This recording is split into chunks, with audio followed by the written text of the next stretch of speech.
You say to someone, why are you feeling this way? What's wrong with you today? And they say, I am this way because of that person, because of that circumstance. What they're really saying is, that person or circumstance is actually controlling my feelings and controlling my thoughts. Well, anything that's controlling my feelings and my thoughts, I'm victim to, right? So it makes sense then that when things are good, you feel good, and when things are bad, you feel bad, right? So when you start changing the way you think and feel, and it starts producing outcomes in your life, you're going to believe you're the creator of your life and less of the victim of your life. And the hardest part about all of this is just making the time to do it.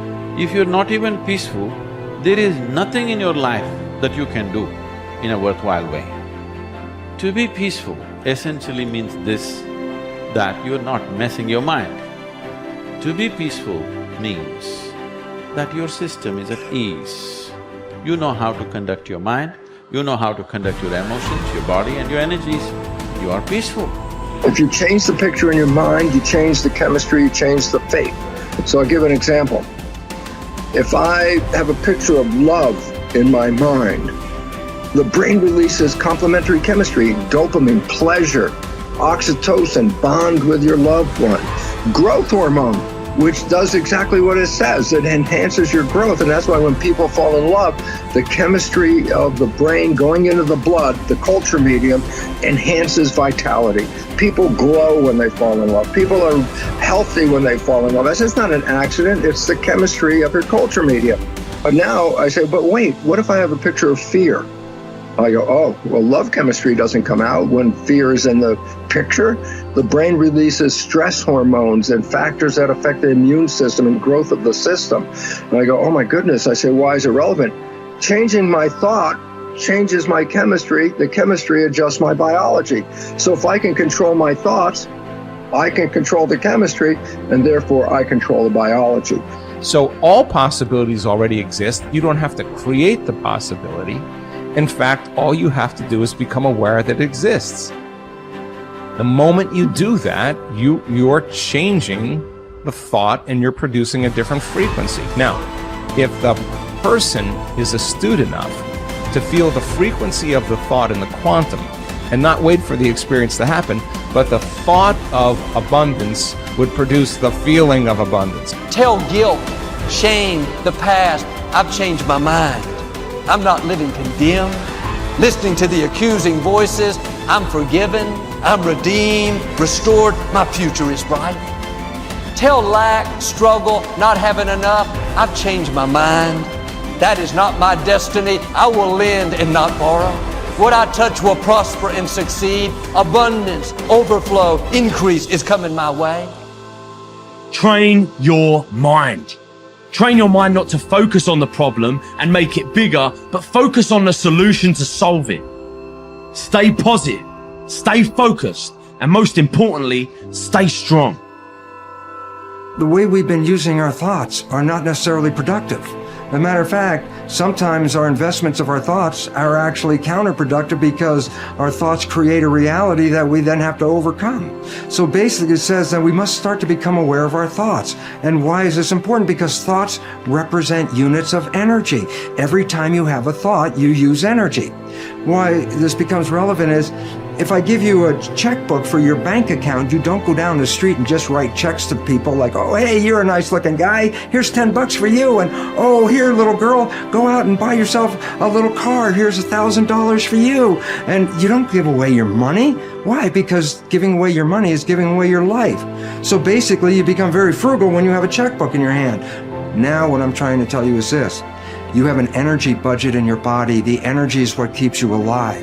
When you start using energy and writing checks where you get no return from your energy, then it's exactly the same as writing checks out of your bank checkbook and giving away your cash. So why this becomes important is the biology of belief reveals how our thoughts create our reality. And if you start investing in thoughts that are counterproductive, thoughts like fear, or what am I going to do, and how am I going to escape this problem, or how's this going to go wrong, and all these other kinds of thoughts that are negative kinds of thoughts, then realize this.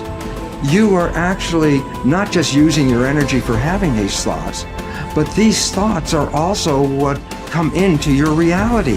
What you focus on with your thoughts, your brain will manifest as reality. James from Harvard said, believe and your belief will create the fact. All things are possible if you believe. Well, you know, I studied for a long time. I started to study this book, Think and Grow Rich. And he talks about belief in here. He says, you're not ready for what you want until you believe you can get it. I found that the only two sources of reference we could go to find out anything about ourselves is science and religion. They all say you've got to believe. So I got figuring out, how do you believe?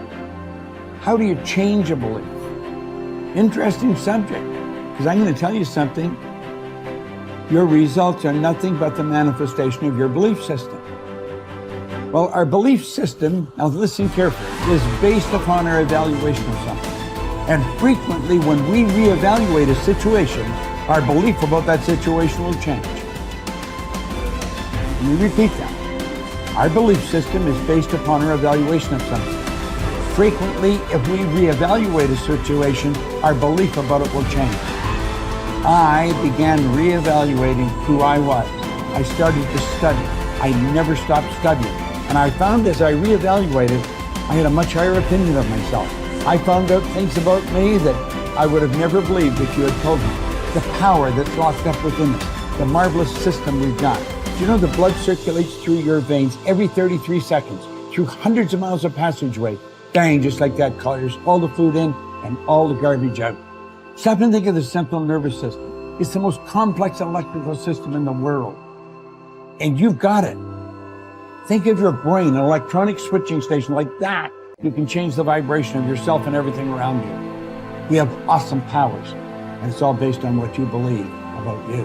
Nothing is so embarrassing as watching someone do something that you said could not be done. People who embrace possibility thinking are capable of accomplishing tasks that seem impossible because they believe in solutions.